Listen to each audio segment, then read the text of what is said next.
のささやきの朗読や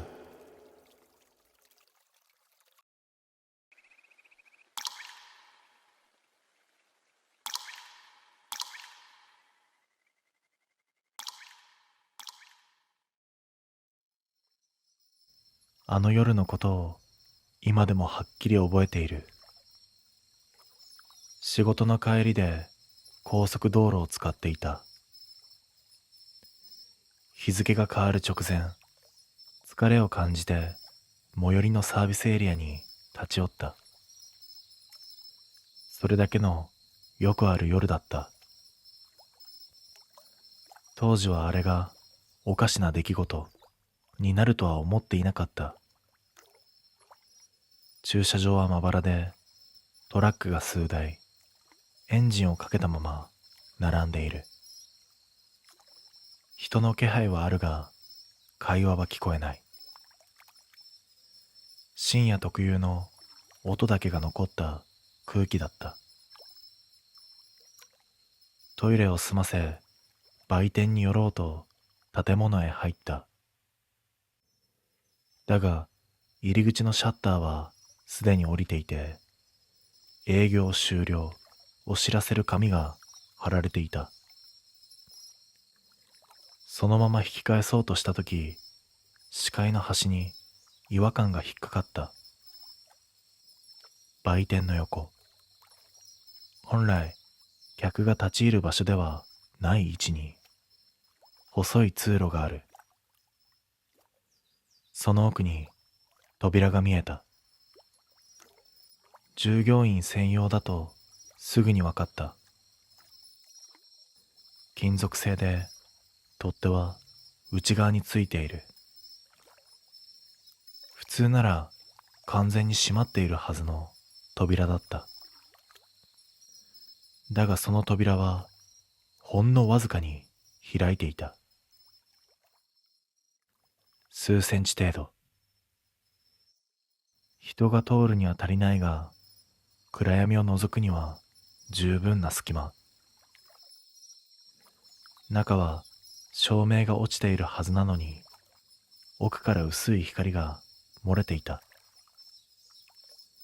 白熱灯とも蛍光灯とも違う、色の定まらない光だった。関係者以外立ち入り禁止。そう書かれた札がネジの緩んだ片側だけでぶら下がっている。その時点で引き返せばよかった。だがなぜか足が止まった。夜のサービスエリアでは説明できない違和感が妙に現実味を帯びている。扉の向こうからかすかな音が聞こえた。カサリと。紙袋を動かしたような乾いた音だった。清掃員だと思いかけたが、床を磨く機械の音も足音も聞こえない。ただその音だけが一定の間隔で続いていた。俺は気がつけば扉の前まで近づいていた。隙間の向こう、そこに何があるのかはまだわからなかった。音はしなかった。重さを感じないほどあっさりと動く。隙間が広がり、奥の様子が見えた。そこは売店のバックヤードのはずだった。だが見えた光景は記憶にあるどの売店とも違っていた。通路が妙に長い。天井が低く、照明は等間隔に並んでいるが、明るさにムラがある。壁際には段ボールが積まれているが、印字されている商品名は読めない。文字が滲んでいるように見えた。一歩足を踏み入れた瞬間、足の裏に違和感が走った。床が冷たい。売店の裏とは思えないほどひんやりとしていた。振り返ると扉はまだ開いたままだった。入り口の向こうにサービスエリアの明かりが見える。それを確認して少し安心した。通路の奥から気配を感じる。人がいる。そう確信できるほどはっきりとした存在感だった。だが声をかけようとしてやめた。なぜかここで声を出してはいけない気がした。代わりに足音を立てないように進んだ。途中、壁に貼られた紙が目に入った。業務連絡のようだったが、日付がすべて同じだった。何年も前の日付で、どの紙も同じ日を指している。その先で通路は行き止まりになっていた。だが、行き止まりの壁にもう一つ扉があった。売店のものとは違う。非常口でも倉庫でもない。用途のわからない古い扉。その前に人影が立っていた。こちらに背を向けている。作業着のような服装だが、色が判別できない。呼びかける前にその人影がゆっくりと振り向いた。顔を見た瞬間、俺は理解した。この場所は売店の奥ではない。振り向いたその人影は目だけがこちらを見ていた。顔全体が影に沈んでいるわけではない。照明は当たっているのに輪郭だけが曖昧で、どこまでが顔なのかわからなかった。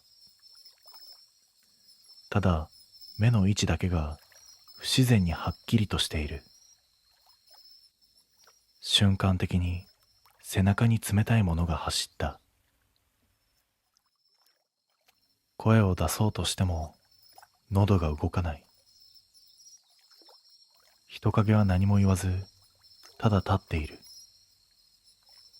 その背後にさらに扉があることに気がついた。同じような扉が奥へ奥へと続いている。売店の裏とは思えない構造だった。気づいた時には人影が一歩こちらへ近づいていた。距離が縮まるにつれ分かった。この人は動いているのではない。ここから出ていない。俺は反射的にきびすを返し、来た通路を走った。床の冷たさがさっきより強く感じる。最初の扉が見えた。だが開いているはずの扉は閉まっていた。取っ手を掴んだ瞬間、背後で音がした。カサリっていうあの音だ。俺は振り返らずに力任せに扉を引いた。次の瞬間、視界が切り替わった。気がつけば売店のシャッター前に立っていた。人の気配も音もない。外に出ると夜明けが近づいていた。俺は車に戻り、そのまま高速を降りた。後日同じサービスエリアに立ち寄ったとき、売店の横を確認した。従業員用の扉はあった。だがその奥に通路はなかった。図面上もそんな構造は存在しないと聞かされた。ただ一つだけ引っかかることがある。あの時見た作業着。背中に小さく店名が刺繍されていた。その売店は一度だけ深夜の事故を理由に全面改装されている。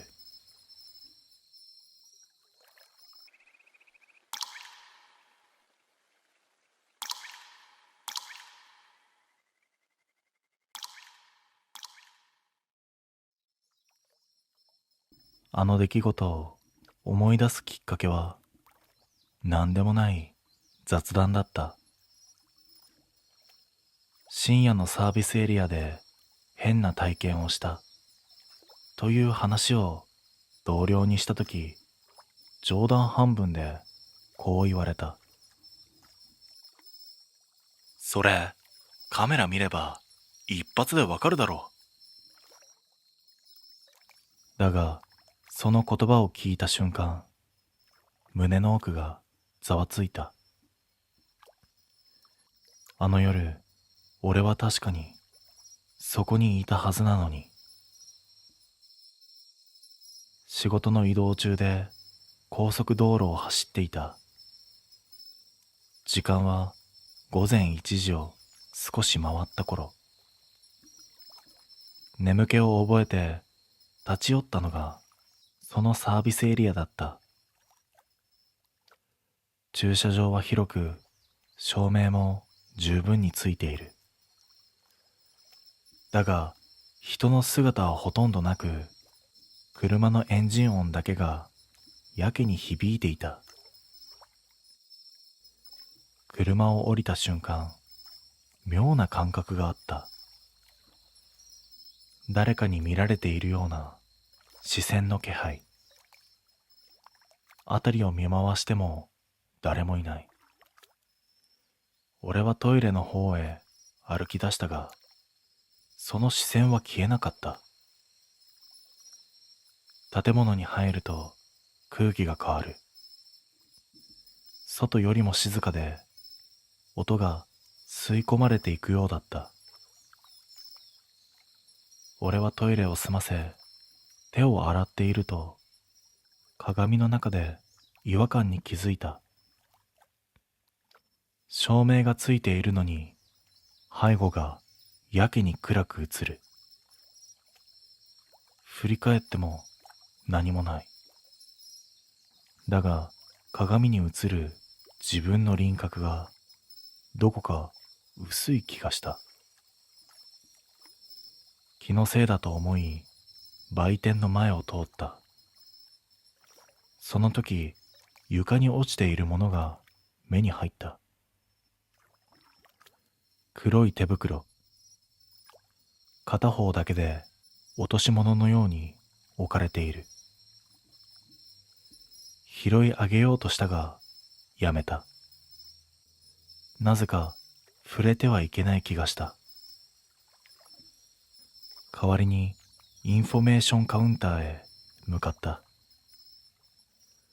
誰かに声をかけたかった。だがカウンターには誰もいない。その背後、壁一面に設置されたモニターが目に入った。それは防犯カメラの映像だった。複数の画面に駐車場や通路、売店の前の様子が映っている。その中の一つに自分が立っているはずの場所が映っていた。だが、そこに俺の姿はなかった。画面の中では何もない空間に手袋だけが落ちていたんだ。俺はモニターの前でしばらく動けなかった。映っているのは間違いなく今いるサービスエリアだ。照明の位置、床の模様、柱の番号まで一致している。それなのにそこに立っているはずの自分だけが映っていなかった。視線を下げると足元にあるはずのあの黒い手袋も画面の中では少し位置がずれていた。まるで誰かが置き直したかのように。その直後、背後で足音がした。振り向くと夜勤の職員らしき男性が立っていた。眠そうな顔でこちらを見ている。どうかしましたか？声をかけられて少し安心した。俺はさっきから映像に自分が映っていないことを伝えた。職員は一瞬だけ首を傾け、モニターに目を向けた。どこです？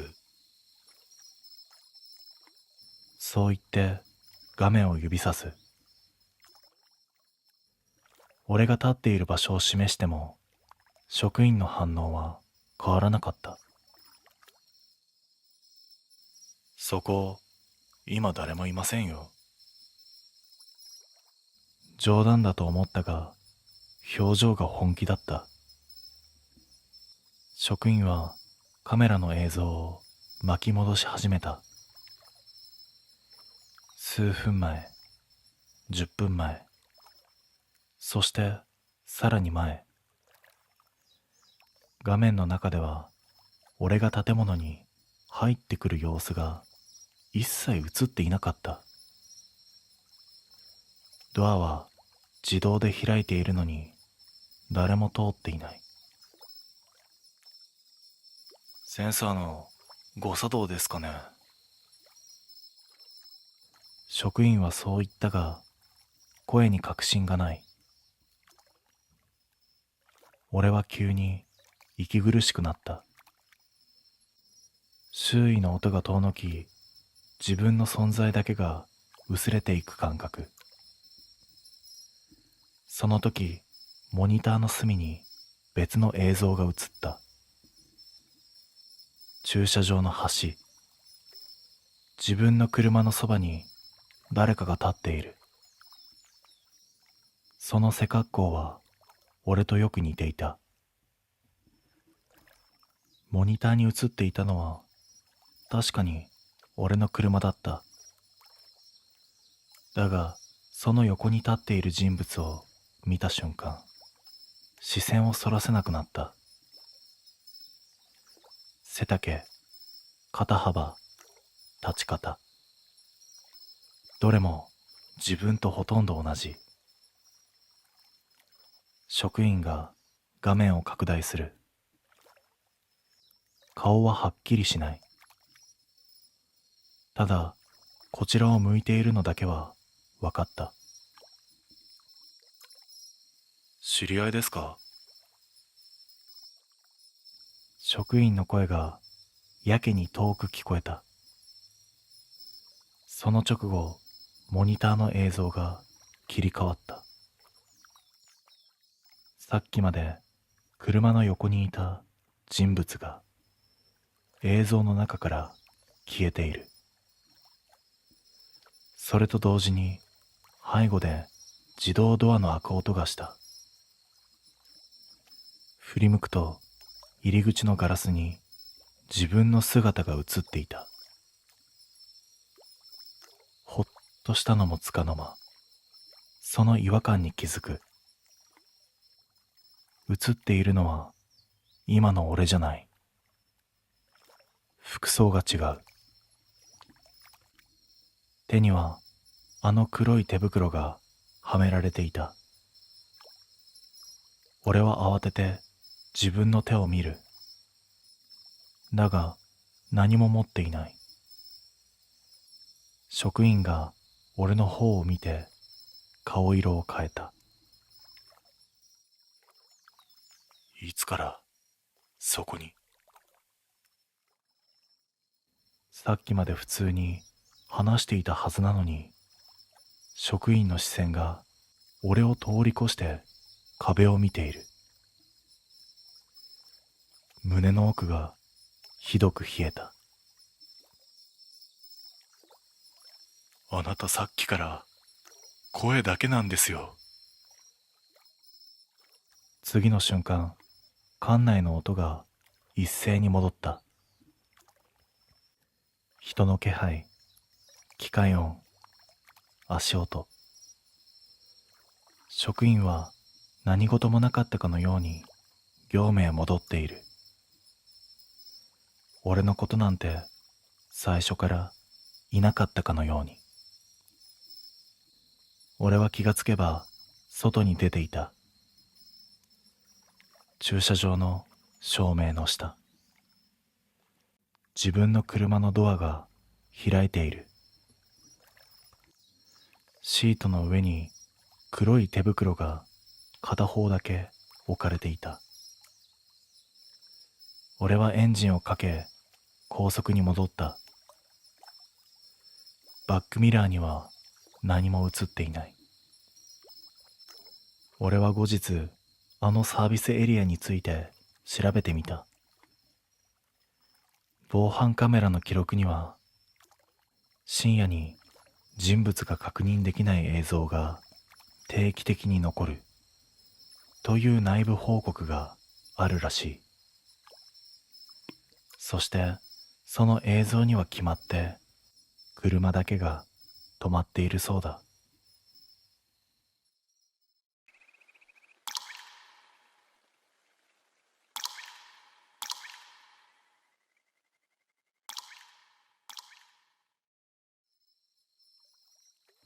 あれは長距離運転の帰りだった。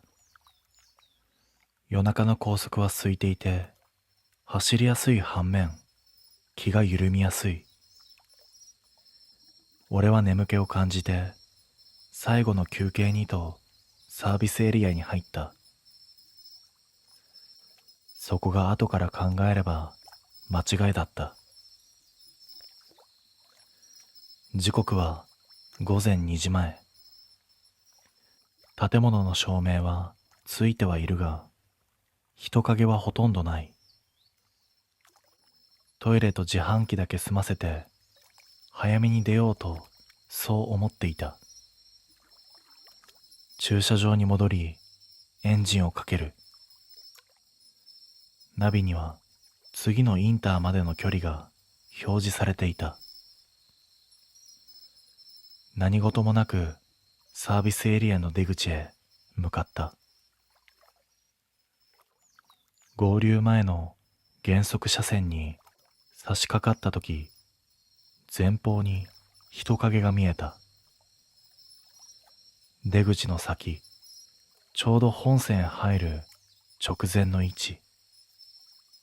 そこに誰かが立っている。最初は故障車の運転手かと思った。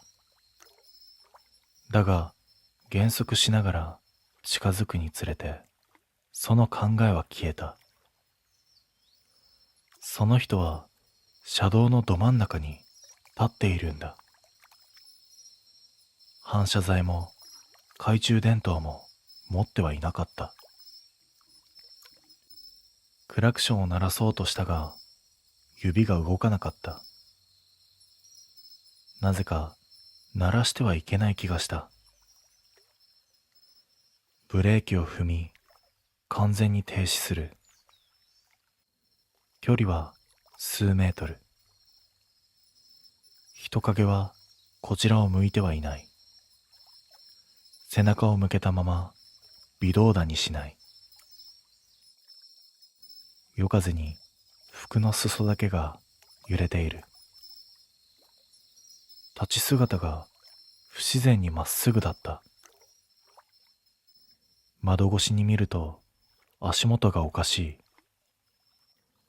地面に影が落ちていないんだ。俺はハザードをつけ、車内から声をかけようとした。その瞬間だった。人影がゆっくりと横に一歩ずれたんだ。出口を塞ぐ位置へ。その動きがあまりにも正確で、まるで最初からここに立つつもりだった。そんな感覚が頭をよぎった。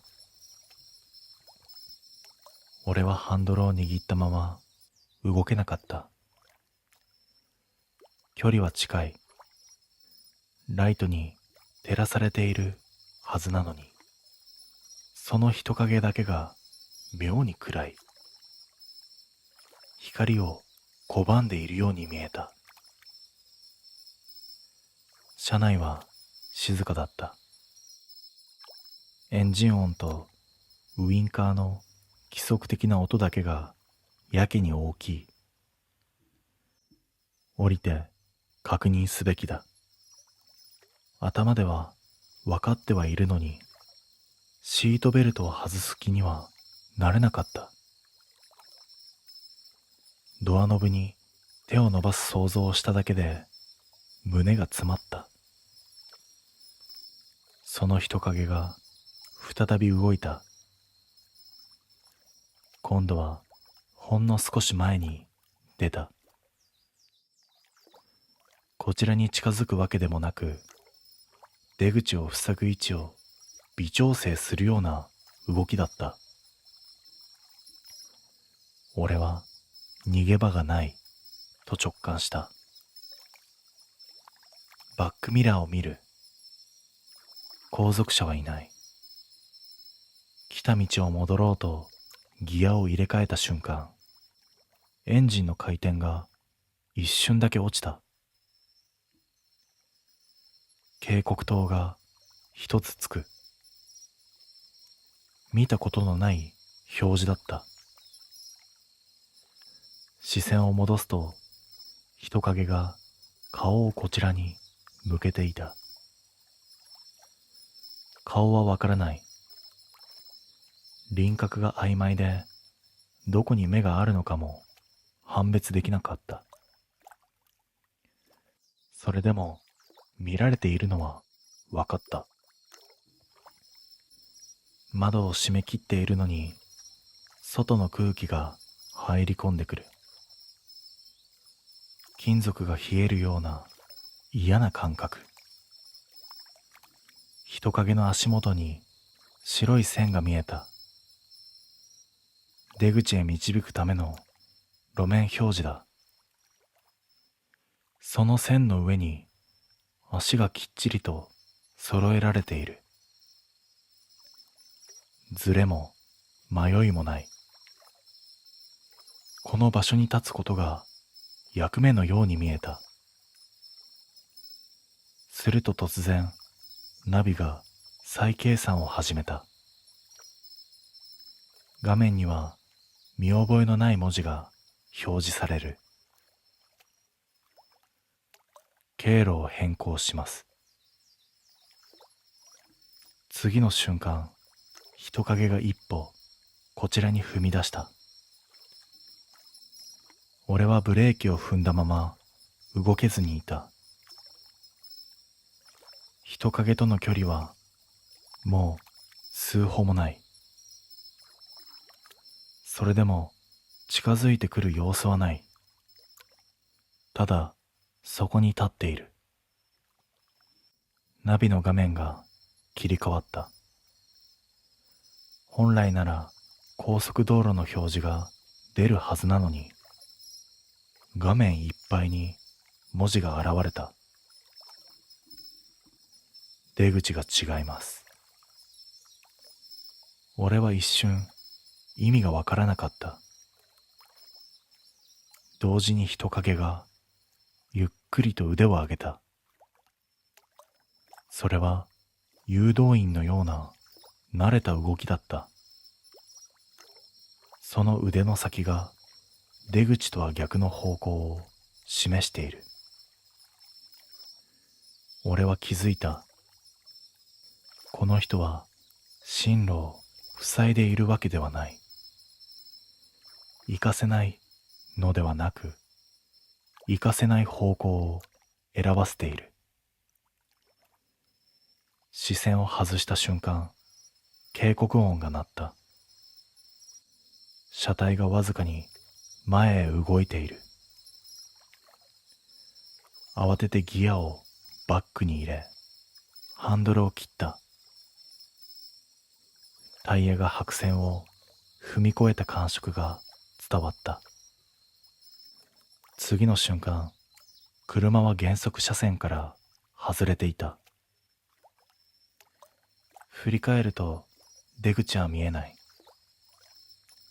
さっきまであったはずの合流地点が暗闇に沈んでいる。ナビは何事もなかったかのように通常表示に戻り、別のインターへの案内を続けていた。後日、そのサービスエリアの出口について調べた。数年前、深夜に合流を誤った車が減速車線の先で重大な事故を起こしていた。その場所に立っていたのは、当時進路を誤ったまま戻れなかった人物だったらしい。あの夜、もし人影の指示に逆らっていたら、今こうして思い出すことはできなかった。あのサービスエリアを通るたび、今でも出口を見る。そこに立っている人は必ず一人だけだ。